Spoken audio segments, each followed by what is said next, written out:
Hey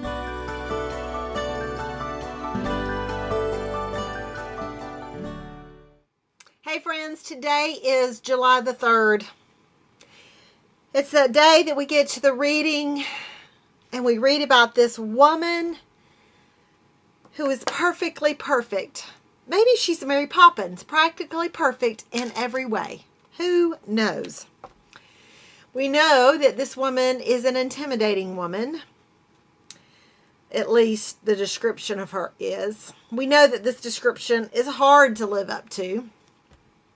Many people are looking for Proverbs 32 that has this long standard for men, this measuring stick for men, right?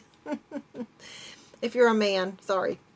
If you're listening today and you're a guy, sorry about that. But we've long dreaded, at least a lot of my people in my world, long dread to read about this and to study about this woman because she intimidates the heck out of us, right? I mean, she does everything exactly right. And who is this woman anyways? I don't really know. They don't really know if she's a real person or not. This could have been just more of Solomon's musing. We just don't know. There's so many things that we don't know. We don't know who King Lemuel is. It could have been him. It could have been Solomon. And then Bathsheba, his mother, giving him these sayings.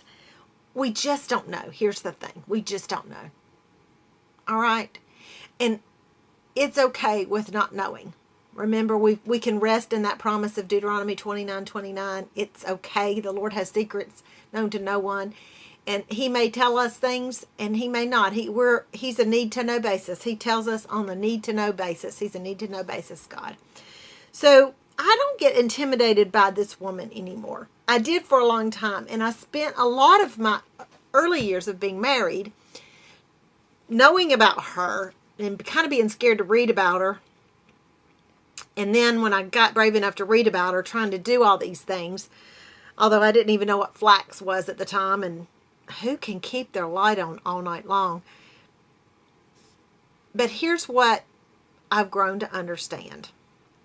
There's no way that this woman, no way, and this is not anything that any commentary told me, but because I'm 52 years of experience, there's no way that this woman woke up like this, with all of these things going for her.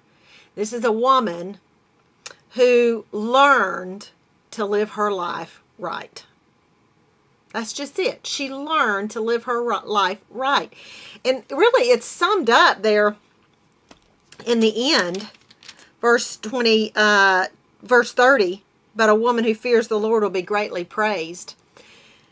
So my analysis of this woman is she learned to fear the Lord, and that's how she was able to live rightly with God, in right relationship with Him. I just don't believe she woke up being perfect. That's only in fairy tales and Disney movies, right? But the verse today that I wanted us to look at is, and the idea of a future without fear, is Proverbs 31:25. She's clothed with strength and dignity. So she dresses right. And she laughs without fear of the future. The older I get, the more I do laugh at the future. My best friend and I have a list. I don't know if you have a list, but we have a list of things that we're not going to do when we get to that age, and things that we need taken care of for us when we get to that age. I'm not going to go into that list because there's some boys listening, and I just don't think it's respectful for me to go into that list. But I imagine that most girls in the class, with some of their girlfriends, have a little list of things they're not going to do. And really, we're at the age now, and I know that there's some older than me in the class, and there's some younger than me, and those that are younger, sometimes I just remember from my experience, I was just wound up tight. But the older I get, the more that I can just laugh. I laugh at things. I enjoy my life. I don't let things get at me anymore. There are things that get at me. Don't get me wrong, I'm not perfect. But I try not to let things get to me. Or if they get to me, it's just a real short stay. I don't live in that place. I don't dwell there. But these are just some thoughts that I pulled from Scripture of how can we laugh or smile, some translations call it smile, at the future. What do we need to do to get to that place where we can just look at the future and go, huh. And this word, sahak, it's like a mocking laugh. It's not like it's a funny joke, like it's a joke that I'll even get to that age, that kind of thing. It's like a mocking laugh, like, you think you're going to get the best of me when I get older? Oh, you're not.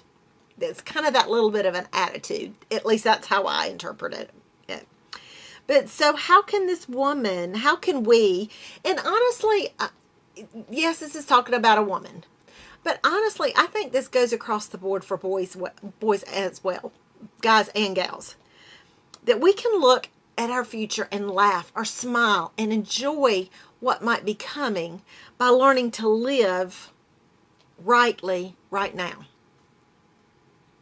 Okay? Take care of the things that are important. We have the example in Scripture of her taking care of her family. She takes care of her neighbors, the people that need her. She's there to help them with their needs. She's smart with her money. She invests well. She spends well. She knows what she's doing. She doesn't overspend. She doesn't overinvest. She knows what she's doing with her money.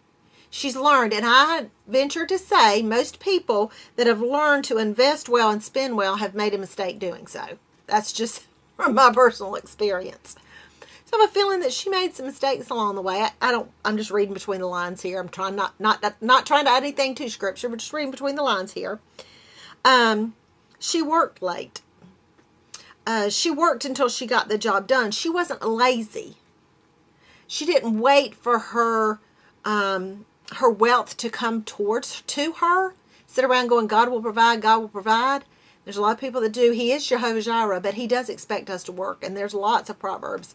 And even though I know those aren't promises, but there's lots of things said about being lazy.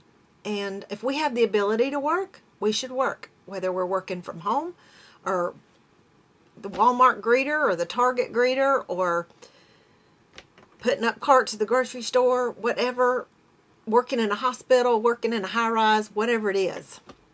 Don't be lazy. And this woman wasn't lazy. She got the work. She got the job done. She was strong and she carried herself with dignity. Our Scripture tells us she clothed herself with it.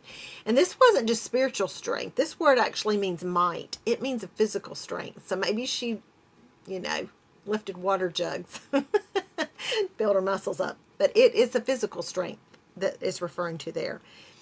She spoke wisely and kindly. Wouldn't that be nice if the world just spoke nice to one another? Even those that might not have that much wisdom going for them, just speak nice to one another. And it just rolled off her tongue, it says. Basically, this woman managed her life well. That's all. She just learned to manage her life well. And as I said just a minute ago, having to do with money, the way to learn to manage your life well is to mess up a few times and learn from your mistakes. And as long as we're still here on this earth, we still have things to learn. Right? Am I right? I'm right on that. I know you're probably nodding your head. So let's do what we know to do and fear, and that means respect and honor the Lord to fill in the cracks. Lord, I'm going to do everything I can to spend right and invest right. I'm going to do everything I can to take care of my neighbors and to love on my family and do things for them. I'm going to work hard. I'm going to get the job done. I'm going to do it well. And where I fail, where I leave gaps, will you fill in that? I trust you to fill in where I mess up. And boy, have I prayed that over my children for sure, because that first child's just a guinea pig. We're just learning on them, right? We're just learning about them. And then the second one and the third one, well, we only have two. But, I've made lots of mistakes. And I've just asked God to fill in the gap. Fill in the gap for the mistakes that I've made. And He will. And that's how we can smile at the future. Because we know the one who holds the future. And in the meantime, we're doing everything that we know to do to live right with God and with others. We'll see you next time on Read Through the Word.